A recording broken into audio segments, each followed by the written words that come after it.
بسم اللہ الرحمن الرحیم۔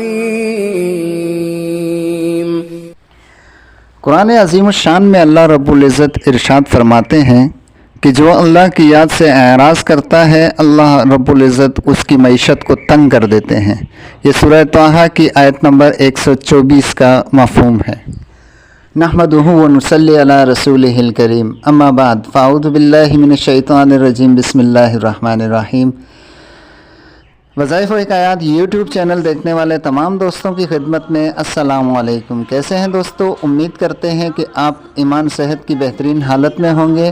اللہ رب العزت ہم پر، آپ پر اور تمام عالم اسلام کے مسلمانوں پر اپنی رحمتوں، نعمتوں اور برکتوں کا نزول جاری و ساری رکھے، آمین۔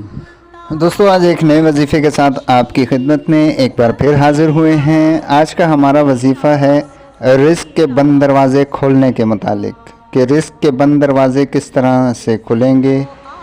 ویڈیو کے شروع میں قرآن پاک کی ایک آیت کا مفہوم بتایا گیا ہے۔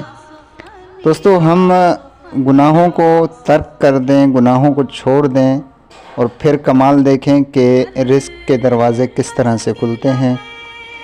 وظیفہ آج کا دوستو یہ ہے کہ ہم نے دن میں 200 مرتبہ فجر کے بعد اور عشاء کے بعد 100 بار استغفار کرنی ہے۔ استغفار کا طریقہ کیا ہے، استغفار کون سی کرنی ہے دوستو؟ حدیث شریف میں استغفار کے الفاظ آئے ہیں اور بہت سے آئے ہیں، جن میں سے مشہور و مقبول یہ ہیں: استغفر اللہ ربی من کل ذنب واتوب الیہ،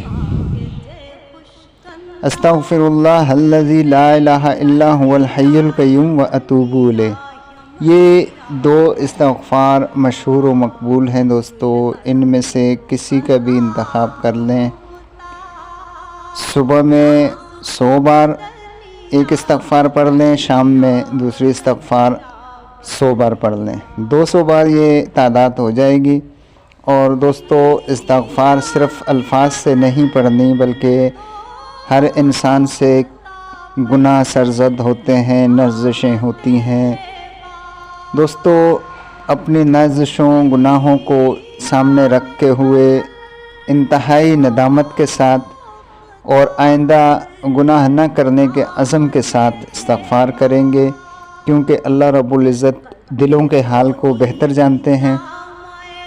ہم اگر الفاظ سے استغفار کریں گے، صرف الفاظ ادا کریں گے، تو اللہ پاک کو اس کا بھی پتہ ہے، اور ہم اگر ندامت سے استغفار کریں گے اور سچے دل سے توبہ کریں گے، اللہ پاک ہمیں توبۃ النصوحہ کی توفیق عطا فرمائے، تو دوستو اس کے اثرات بھی ہم پر ہوں گے۔